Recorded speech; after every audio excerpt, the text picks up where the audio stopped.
Hey, I'm Olivia, And hey, I'm Dad. and you're listening to Soarin' Around WDW.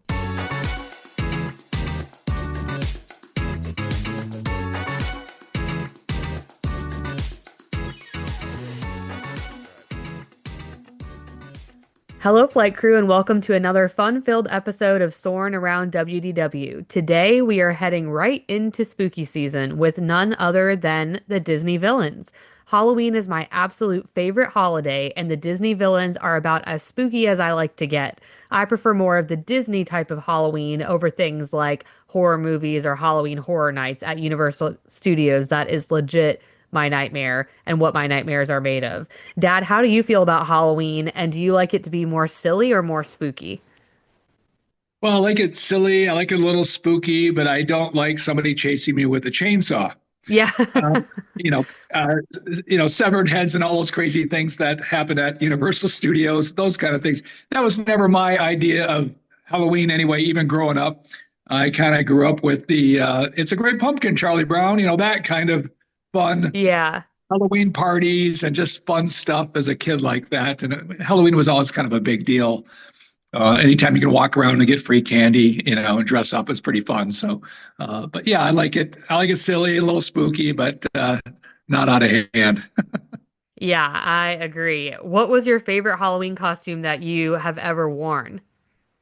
Well, I have to expand on this a little bit. When I was a kid, most of the time back in the 60s, you either made your own costume or you'd buy a costume that had a plastic mask, elastic strap on the back of your head, and you basically, your face was sweating to death in it most of the time. That was very Yeah. common. Most people made either did that or bought their own or made their own costumes. I think I was a football player once when I was in fourth grade because I was really into the football thing.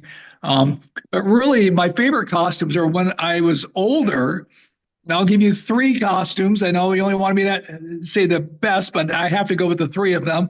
Yeah. When I was 15, my friend Lyle and I was the devil, he was an angel. And we Oh, had a that's great time. funny. I was poking him with my pitchfork and all that stuff. We had a great time. It was actually at one of the church youth group parties we had, and it was a great time. The next year, we dressed up like Kiss, went to the youth group party, and nobody else was dressed up. We didn't know Oh it was no. not a dressed up party, but they had no idea who we were. And that's a whole nother story. I won't share that here, but it was a lot of fun. And of course, as an adult, being Jack Sparrow, pushing around, the Black Pearl with Michaela riding in it in a stroller with all the pirates, all of our family dressed up like pirates. For about 4 years, we went in a row. That's probably my all-time favorite costume. Yeah, super fun. I know. I think it's so fun that you still were into dressing up because I feel like some kids hit the age of like preteen and they're like, I don't like to dress up anymore. But I've always loved it too. I always think it's so fun. So yeah, that's super fun. It's hard for me to choose a favorite. Like you said, there's some from when I was a kid and then as I got older. But I remember one of the Mickey's Not So Scary Halloween parties. I dressed up in this like Elizabeth Swan type outfit that we rented from a really cool costume shop that used to exist in our hometown in Bradenton. Well, not our hometown, but where we grew up. And was it a lot of old like theater costumes or how did they have all of those? I mean, it was like hundreds of elaborate costumes. Do you Yes, remember?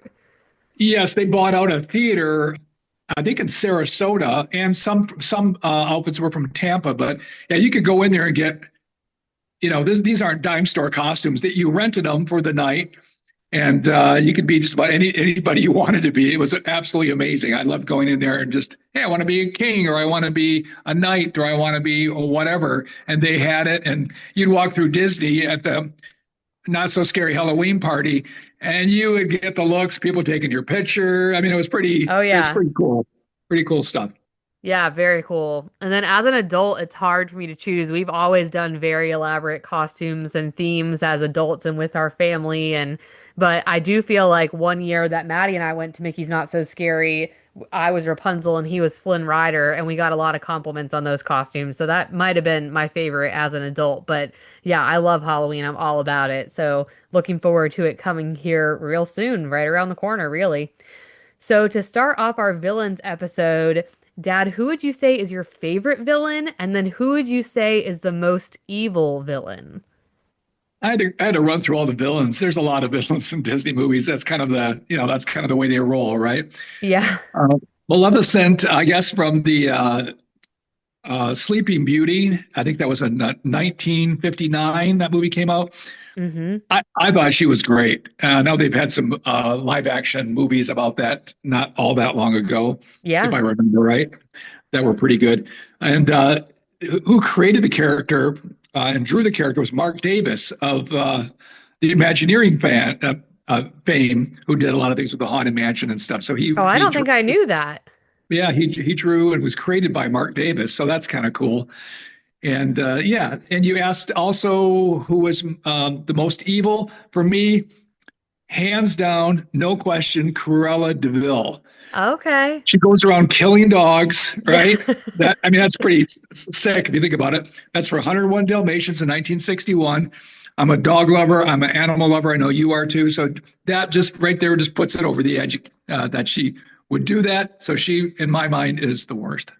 Okay, those are good answers. I like that. I'm surprised about Maleficent, but I like that you picked her, and I didn't know that about, the Imagineer being Haunted Mansion plus her drawing. That's really awesome.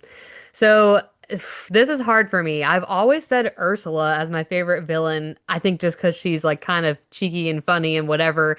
But I do think really my favorite villain is probably Gaston. I love Beauty and the Beast.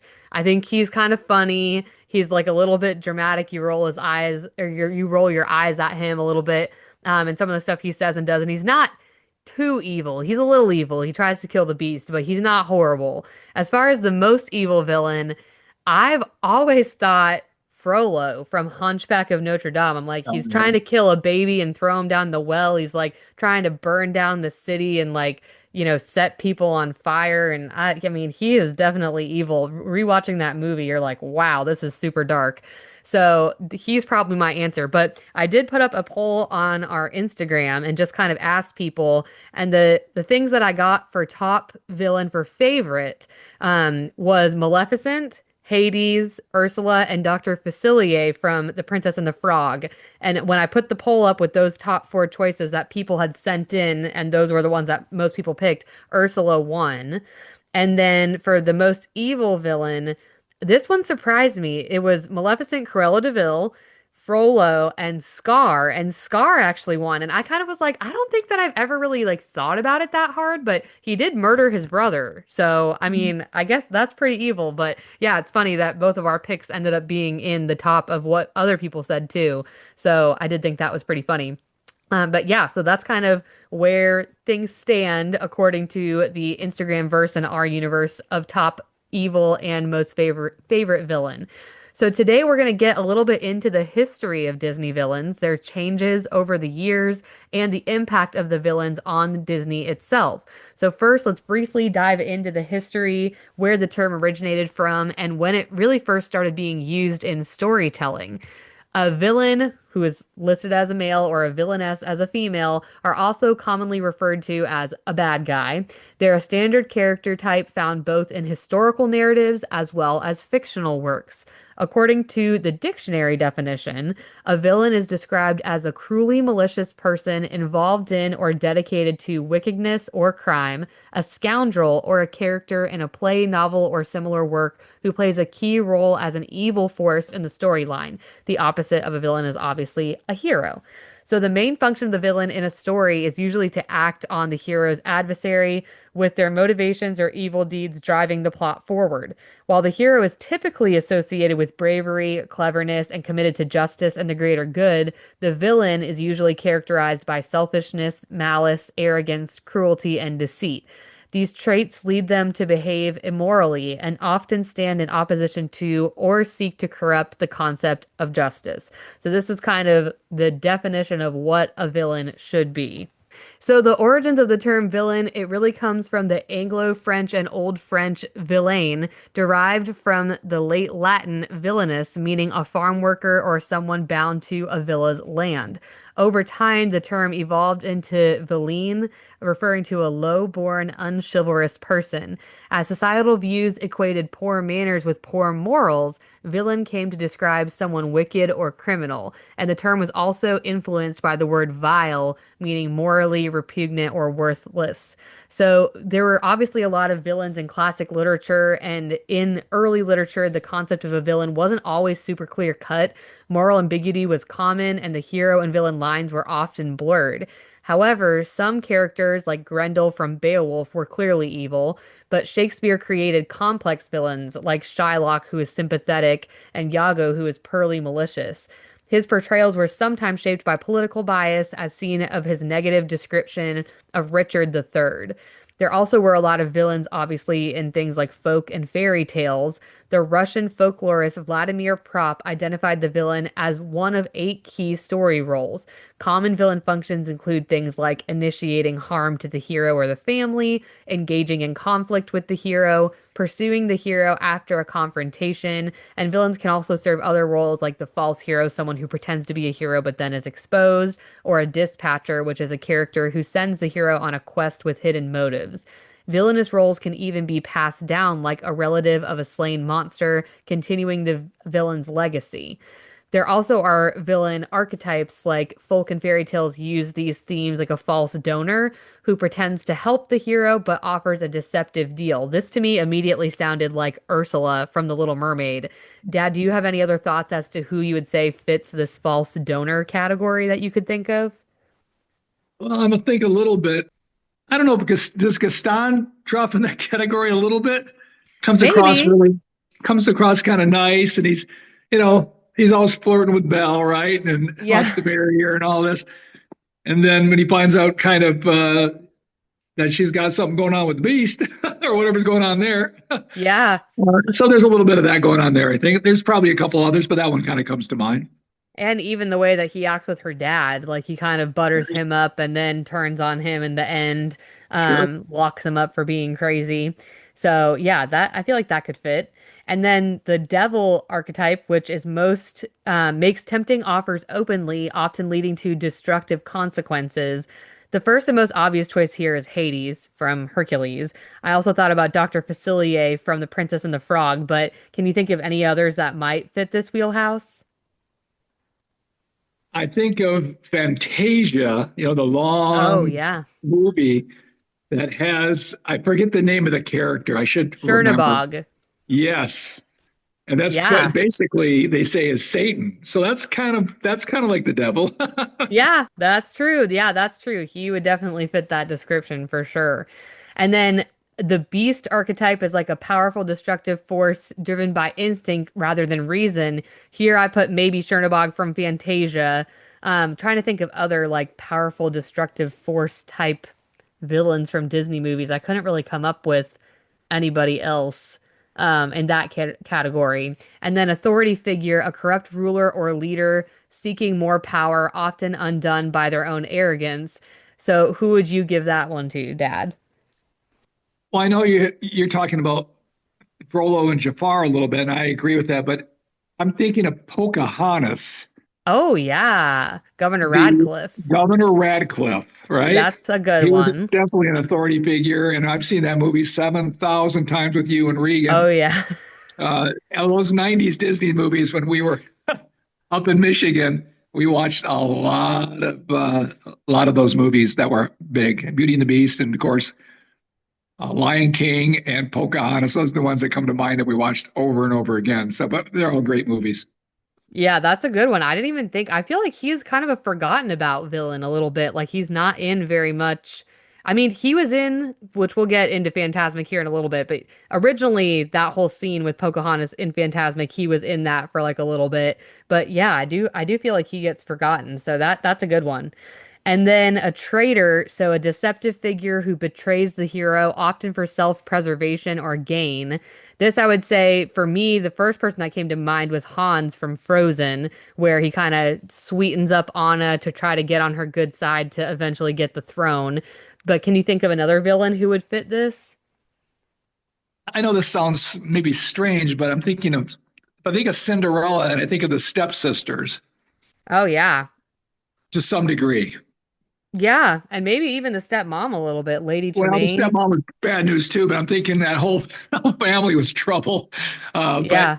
that's what I thought of. Right, they kind of a traitor. They were, yeah, they definitely were a traitor to their stepsister, right? They didn't treat Cinderella very well. So yeah, I would have to go with that one. And then probably Scar as well, since we heard a lot Yes. about that from other people.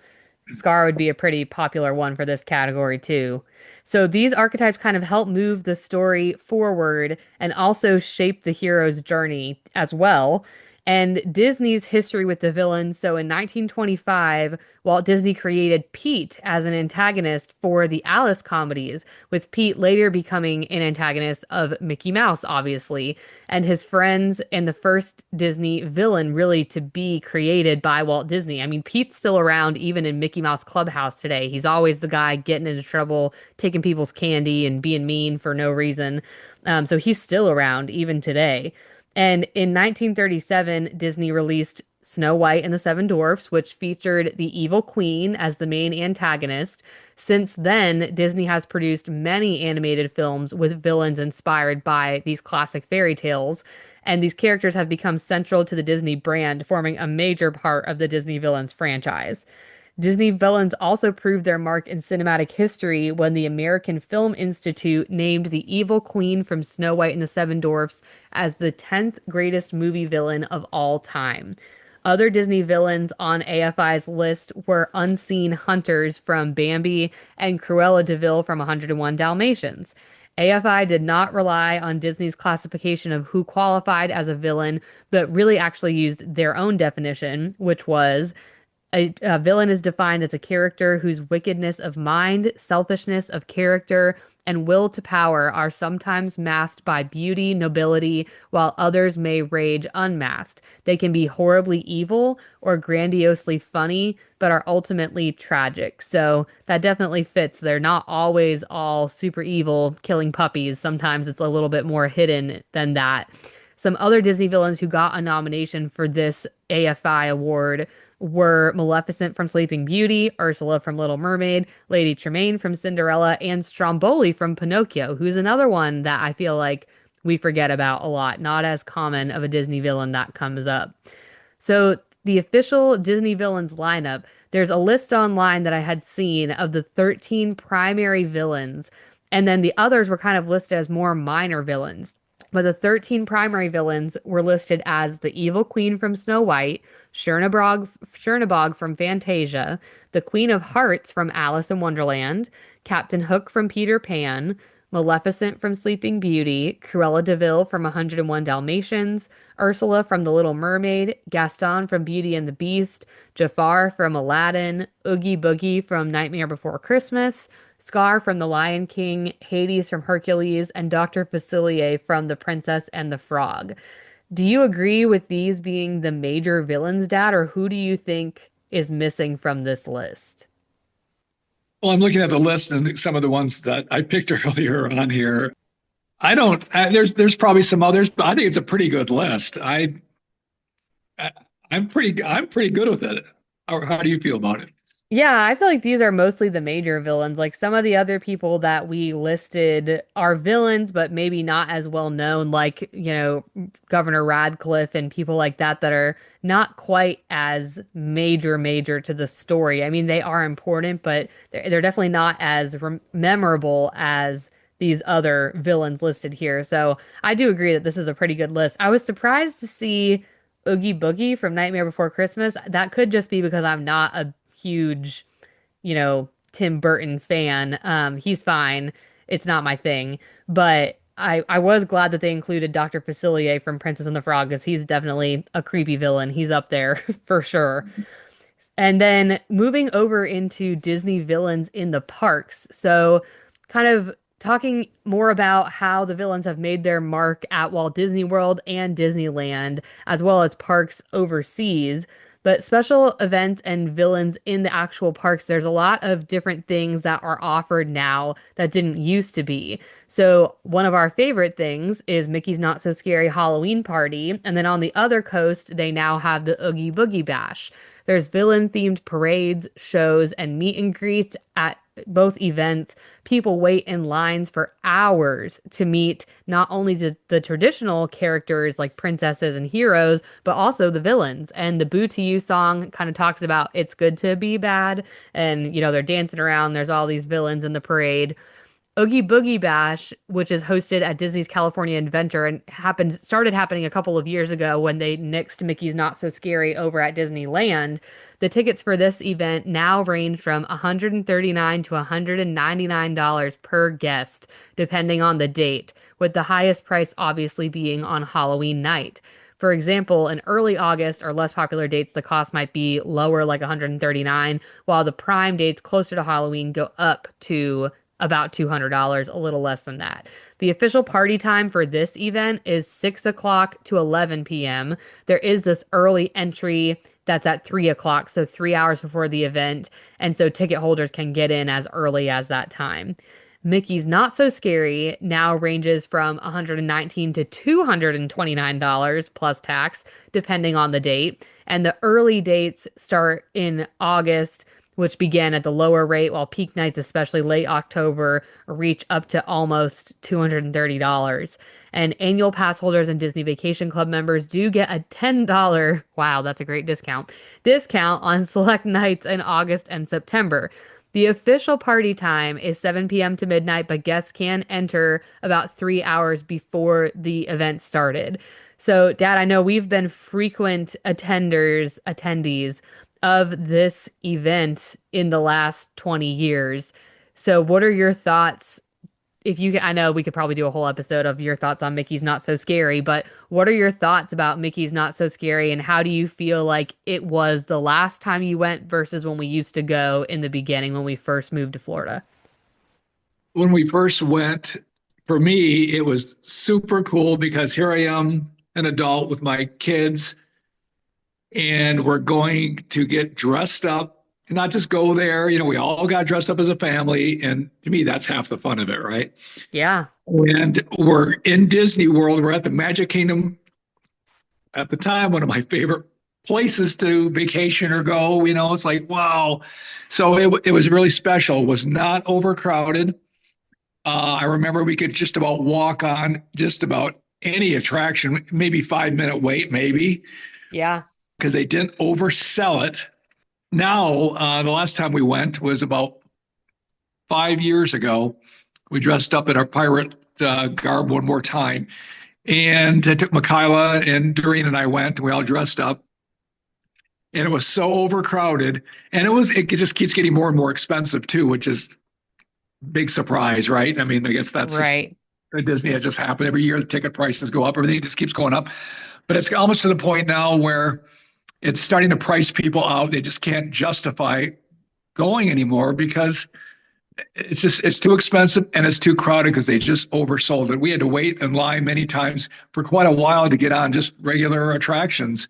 And again, granted, we've been there so many times, maybe it didn't matter, but for the average person that just would be going maybe to that once or twice, in their lifetime, to pay that kind of money and not have a chance to get on all the attractions relatively quickly and find a good viewing spot for the parade and the fireworks, which are typically amazing. Yeah, so the last time I went was a little disappointing, and now they keep jacking up the price. So I don't know. I'm sure we'll go again sometime, but it won't be any time soon. It'll probably just be more expensive, right? It'll probably be $500 a ticket by the time I go. Yeah, I But mean, I think in general, prices at Disney are getting a little bit out of hand, and a lot of people have commented on that. But this especially, and it's funny looking back. So I have this fun bag. I'll have to put up pictures of it for y'all to see. But I still have my little Haunted Mansion goodie bag that we got for trick-or-treating at the party that you had saved in the closet of goodies, as well as the map from the party. I think this was 2003, and our 2003 ticket, and the cost for the party is on this ticket. How much do you think we paid in 2003 for an adult ticket? $45. 29.95. Oh my gosh. Isn't that unbelievable? And now for Halloween night it's $230 for the party. Yes. Yes. It's And gone. this It's gone. this Wow. date was, it says, I don't know if this is correct because Regan and I talked about this recently, trying to remember if we really went on Halloween or not, but this says valid October 31st, 2003. So that would be Halloween night. So my Halloween guess night. is this was a Halloween night ticket. That's probably So right.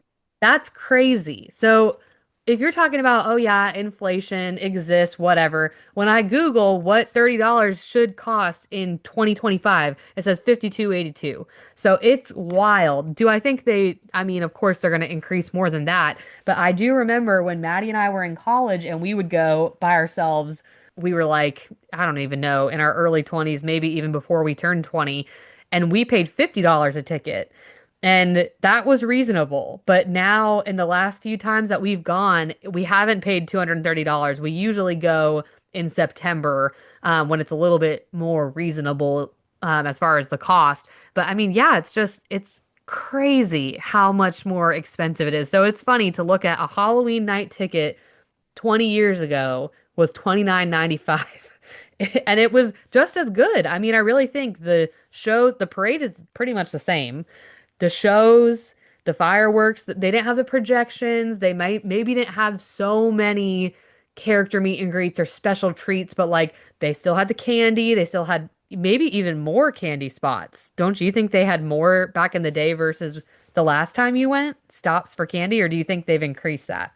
Oh, sure. And because of the they didn't oversell it. You could go back to the candy stop. Oh yeah. I mean, you could really load up. I mean, we had some pictures of us with the candy. It's pretty out of control how much candy we got. Yeah, and I've heard even now people that have gone this year in September have said certain nights they're more generous with the candy or they've gone around and gotten their load of candy. But yeah, I mean, do I think it's worth it? It's still a really great event. When we went, the wait times were still pretty reasonable ish. There were some things that we waited a while for, they definitely oversell it. It used to be a lot more empty, so it's interesting how much it's changed. Now, Oogie Boogie Bash is something that's over at Disney California Adventure, and I've heard similar things about people being upset the cost continues to go up. They are, just price gouging everything. And people just don't know that that one is quite as worth it. So I've never been to that one. They did used to do Mickey's Not So Scary over at Disneyland Park, but they stopped doing that and they've switched to Oogie Boogie Bash. I've heard a lot of mixed things, but Disneyland does a lot more Halloween content for just regular ticket park holders during the months of October, November, or September, October than they do for like the parties. So yeah, it's very interesting. And then there's another event that was pretty short-lived, but it was called Villains After Hours. And this was at Walt Disney World. It was a whole night of villain-centered entertainment. The After Hours event usually took place in the summer, but returned again in early 2020 between February to July. After that, the event was never brought back, even though parks have hosted similar like after hours events and Disneyland had a similar like villains night in 2022, but this was a hard ticketed event. I think it's hard. It's like you market this, it's not from what I was reading, not as good as Mickey's Not So Scary, but like very similar vibes. So it obviously didn't catch on for very long. It was a Magic Kingdom event. So again, if they're going to do something different, they probably should pick a different park. But it ran select nights and blended elements of the regular Disney after hours with Halloween themed entertainment, even though it wasn't tied to the Halloween season because it was usually earlier in the year. The event usually ran from 10 p.m. to 1 a.m., but people could enter as early as 7, so you're getting about 6 hours of park time. Tickets were priced about $145. There were discounts for APs and DVC members. And unique to this event were the Villains Unite the Night stage show and the Villains Cursed Caravan, a mini procession featuring characters like Maleficent, Ursula, Gaston, and Oogie Boogie. So they weren't as robust as what you'd see at Mickey's Not So Scary, but they were, something extra that was a little different.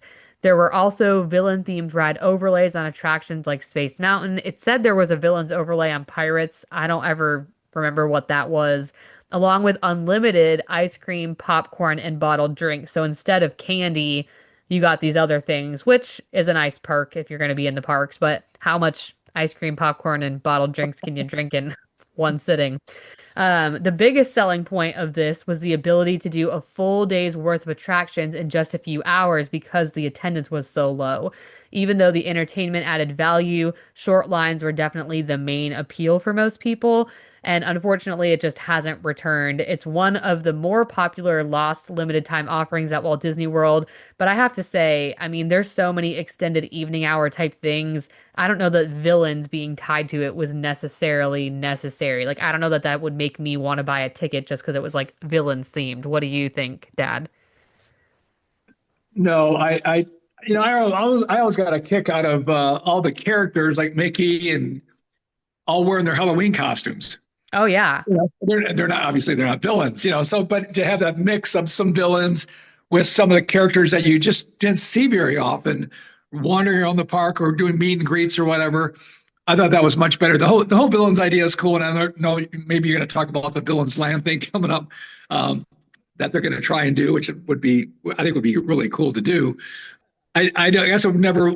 That's probably not a uh, event I would have attended. I don't think. I would think I would have paid that money to go and just have the whole villains thing with some cheesy overlays over some things. Yeah.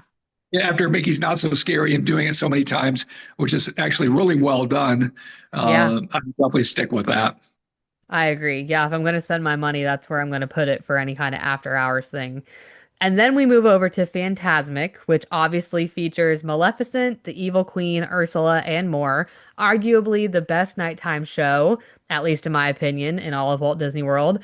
It is a great presentation of the villains. It was the first major Disney Parks nighttime spectacular that brought together multiple Disney villains working loosely in tandem as a part of a single show narrative. The villains unite to take over Mickey's dream, turning it into a nightmare. Before Phantasmic, villains would sometimes appear together in parades, like in 1980s, the Disneyland parades or Mickey's 60th birthday party parade in 1988, but not this full integrated show with a narrative or a goal. They were kind of just piecemeal here or there. And Phantasmic was the first to treat them as thematic alliance in a dramatic storyline. So if you've been a listener of this show for a while, you know how much I love Phantasmic. Dad knows how much I love Phantasmic. It's my absolute favorite nighttime show. If you go to Hollywood Studios, I would pay the cost of admission just to watch that show, which is so crazy. I love it that much. It's so good. But yeah, I think it is really neat. And I remember as a kid thinking like, wow, there's never been anything like this with all these villains. And it gets a little creepy. It's a little scary as a little kid. But I mean, my kids are young at 7 and, oh, not 7. Oh my goodness, I'm aging her. 6 and 3. And I mean, Eileen's been watching this since she was 3 and Blake was tiny baby and she loves it. It's a little bit, there's parts where she'll grab onto me a little more, but even Regan, who was very sensitive to scary things, he's always loved this show. I don't really remember him ever being like tearful or anything. Was he, Dad? No, he lived and breathed Phantasmic as a kid, you know, with Yeah. the CD playing by his bed at night and everything. He used to listen to the whole show. Yeah, I whoever came up with the idea of Phantasmic hopefully got a big raise because I think that Imagineer, whoever came up with that idea, uh, it was just simply amazing. If I was going to design something, I'd design something like that for a show. I love going to it. I haven't gone to it in a while, but I've gone to it many, many times back in the day. And I really, even the changes that they made, we did see it with the changes they made not all that long ago, and it's still very good. Yeah, yeah. Hopefully we'll be seeing it together here this spring. I'm looking forward to That's hopefully right. getting to do that in Hollywood Yeah, Studios because it's so good. Yeah, we should do an entire Phantasmic episode. I've said that before, just the history of it and kind of dig a little more, but I love it so much. And then now there is a new show at Hollywood Studios at Hollywood Studios also called Unfairly Ever After, and this features the villains in a musical and competition type adventure where the winner at the end kind of varies, making it rewatchable for guests. So it's not always the same ending, which is pretty neat. I've heard really good reviews about this. This is at the theater behind Rock and Roller Coaster, where the Lightning McQueen show was prior. And people are kind of wondering if they're testing this out to potentially move it to Villains Land when that opens in Disney World, and then maybe moving Muppet Vision 3D into that theater when Muppets changes on the Rock and Roller Coaster, but I don't know. That's all just hearsay. None of that is official. But this show, yeah, is at Hollywood Studios. I'm excited, and hopefully we'll get to see this in the spring as well when we go on our trip because it's new and I've heard really great things. Have you heard anything about this stat or read anything about it? It's the first time I heard it was right here on the show. Yeah, breaking news. Breaking news. Yeah, it's something new and different, and the villains are very popular. As we move into that, Villains Land is obviously coming to Walt Disney World and has been confirmed. And the list of villains that have been confirmed for the land are Queen of Hearts, Jafar, Evil Queen, Lady Tremaine, Yzma, which is another one we haven't really talked about from Emperor's New Groove, Cruella de Vil, Captain Hook, Maleficent, Gaston, Mother Gothel from Tangled, another pretty evil one.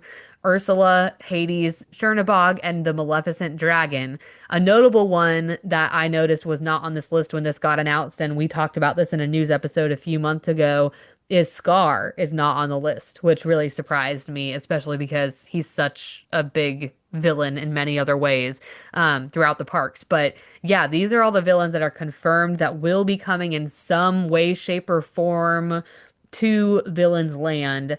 And they only have really confirmed two major attractions, as well as some shopping and a dining experiences, is what it says. But nothing else has been released. So they have not released what kind of attractions they will be. They did say major, so people are assuming like coaster or e-ticket type attractions. They haven't confirmed anything else about like shows or entertainment. They're really keeping everything under lock and key. And I think this Villains Land concept came kind of, I mean, I'm sure they've been thinking about this for a long time, but kind of came as a reactionary announcement to Epic Universe and everything they're doing with Monsters Unleashed and the whole Harry Potter section there that's more focused on the dark side of wizardry and that kind of stuff. So I think Disney was like, uh-oh, they're doing such big things over there with all that. We got to kind of kick it up a notch and give some people what they want with villains. And so, yeah, this was announced. It's gonna be a while before it's ready and open. Some people are predicting like 2030 potentially. Maybe some things opening up initially in like 2027 or starting construction. But yeah, we haven't heard much else about this. But what do you think about Villains Land coming to the parks, Dad? Do you think it's going to be successful, or what do you kind of envision for this space? Well, if they do it, they better go big Yeah. to catch, yeah, to catch Universal. I haven't been there yet. I would like to go and see what's going on over there. I've seen a lot of YouTube videos. It's pretty amazing, especially the Monsters Unleashed area. Since I grew up watching a lot of Universal monster films when I was a kid. Yeah. They just got to go big, and hopefully they don't come out with all the stuff they're going to do and make it all this hoopla and then just come out with something that's half baked. They're Yeah. kind of notorious for doing that lately with some of these attractions or Oh, yeah. taking forever to build it. They really just got to go, and because as we know, Disney World, things have gotten a little slow there in Disney World because of all the construction, and walls are up now and they're still charging this really high prices. So you have to be careful here that they if they do this, they get it right. Yeah, I agree. And I do think because of everything, especially Epcot in particular, they made all these promises and then COVID hit and the money changed and they kind of didn't do as much as they said or half, like you said, half baked, not really full thought out ideas necessarily and rushing things. And so I think they learned a lot from that and everybody's response to that. And so I feel like they really are going to take their time and get this right. So I'm looking forward to seeing what they do with this. I think it could be really, really cool. And I'm glad my kids will be at a little bit of an older age so they won't be scared and they can kind of appreciate the villain's land by the time that it actually comes out and they can experience it. So, similar to Disney princesses, Disney villains are now included in a ton of their own merchandising, separate from their film origins. So, things like villains apparel, games, books, video games, TV series, movies, and obviously theme park lands and shows. Villains do have their own merch line with fashion, dolls, pins, etc., as well as villains books like Serena Valentino's series. There are board games like Villainous, so this is actually a game where players kind of step into the shoes of iconic Disney villains, each with their own devious goals and strategies. Unlike traditional games where everyone kind of competes for the same objective, Villainous challenges each player to achieve a unique victory condition based on their character's story, whether it's stealing the trident as Ursula, defeating Peter Pan as Captain Hook, or marrying the Sultan's daughter as Jafar. Players navigate through their personal realm, playing allies, casting spells, and gathering power. But beware, opponents can sabotage your progress by playing fate cards from the hero side of your story, bringing meddlesome characters like Ariel, Aladdin, or Simba to ruin your plans. With asymmetric gameplay, rich strategy, and beautiful artwork, Villainous lets you rewrite Disney history where the bad guys win. This is a game that came out a few years ago, and I'm a big board game person. I love to play board games. This is a game that I do not have, but has been on my list for a little while. And it's one, though, that I think you have to have people that want to play it. It's definitely a game you'd have to learn and strategy. And Maddie is not into that. He's into like trivia where it's obvious what you do. Um, but it does sound like a super fun game. Had you heard of this before, Dad? I've never heard of it, but it sounds pretty cool. Yeah, it definitely does sound cool. It's something that we should try at some point. And then there are also TV and film spin-offs for the villains. There is a movie series out called Descendants, as well as Once Upon a Time, which was a TV series that was out for a little while, as well as movies like Cruella and Maleficent, which kind of focus on the villain stories. Have you seen Maleficent or Cruella, Dad? I saw Maleficent a while, well, when it came out a while back. I thought it was pretty good, but the other Cruella, I have not. Okay, Cruella is really good. I actually liked it better than Maleficent. We saw Maleficent, and it's Angelina Jolie plays her. I think there's two movies. I've only seen the first one, and I thought it was good. It was interesting to hear the backstory, but she yelled a lot in it. It was kind of just like her screaming like the whole movie. So I didn't I didn't super love that. But Cruella is so good. It was so well thought out. It makes you think like, okay, maybe she's not so evil. Like maybe there's something more here. So we really, really enjoyed that one. And we really enjoy the actress who plays Cruella, which is Emma Stone. So she did an amazing job.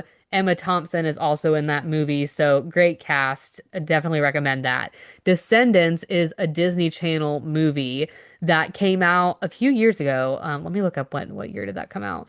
2015. So I was like definitely too old to be watching this on Disney Channel, but Eiley has fallen in love with these movie series, and it's all about the villains and their descendants, so their kids. And their kids go off, and it's very like cheesy Disney Channel movie, but they're musicals. And so they have all these songs. Kenny Ortega directs all the dancing, who did Hocus Pocus and High School Musical, to name a few of his popular ones. And they're very cute. I was like, kind of like, all right, I'll watch these with her. I don't know if I'm gonna like them. And now I find myself listening to the music and everything in the car when the kids aren't even in there. So very, very good. Loved the original movies, and they're actually coming out with a new one that they just filmed. I think it's coming out next year. I'm not 100% sure. I don't think it's coming out this year.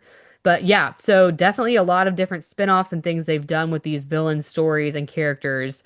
So, kind of diving deeper into why we love the villains. Why do we like all these people who are so bad? They're stylish, they're dramatic, and oftentimes, in a lot of cases, they can be a little bit more fun than the hero of the film. Some villains represent real fears like betrayal, greed, or death, and others are more cathartic. We enjoy seeing someone kind of break the rules. Disney also uses humor and charm to really make these characters more appealing, like Hades' sass and Scar's sarcasm, as well as Yzma from Emperor's New Groove. Her eccentricity, she's like very funny and sarcastic as well. We just watched that movie the other night. But yeah, it just makes you kind of secretly root for these people. So is there a villain that you kind of love to hate, Dad, or you're secretly rooting for? I this will floor you. I kind of like the Gaston character. Okay. Yeah. I agree. I feel like he's somebody that I'm like, I love the Beast and I love Belle, but I do kind of want to see him win a little bit too. Yeah, he's a big dope, big strong guy, and not too smart between the ears. But yeah, there's something about him that I always thought make him a villain. I know he goes after the beast and everything, but he's just kind of doing the village a favor. Let's go get the beast, not really realizing who the beast is and all that. That obviously not knowing the whole backstory there, but yeah, Yeah. I would definitely root for Gaston. Okay, yeah, I like that answer. I like Gaston a lot too. I feel like somebody else I'm like secretly rooting for is definitely Yzma. We're talking about that you just keep like things keep happening and going awry with her plans, and you just keep wondering, what's going to happen next, and will she end up getting rid of Cusco to take over the throne? But yeah, that's another one that I like. So that wraps up our Disney Villains episode. Thank you guys so much for participating in the question box as well as the poll. We love to hear your guys' thoughts on who your favorite villain is, who you love to hate, and who is the most evil in your mind, because we had some really good answers for those. But moving over to our Would You Rather question, this question was from Big Jimbo 316 on Instagram as part of our giveaway.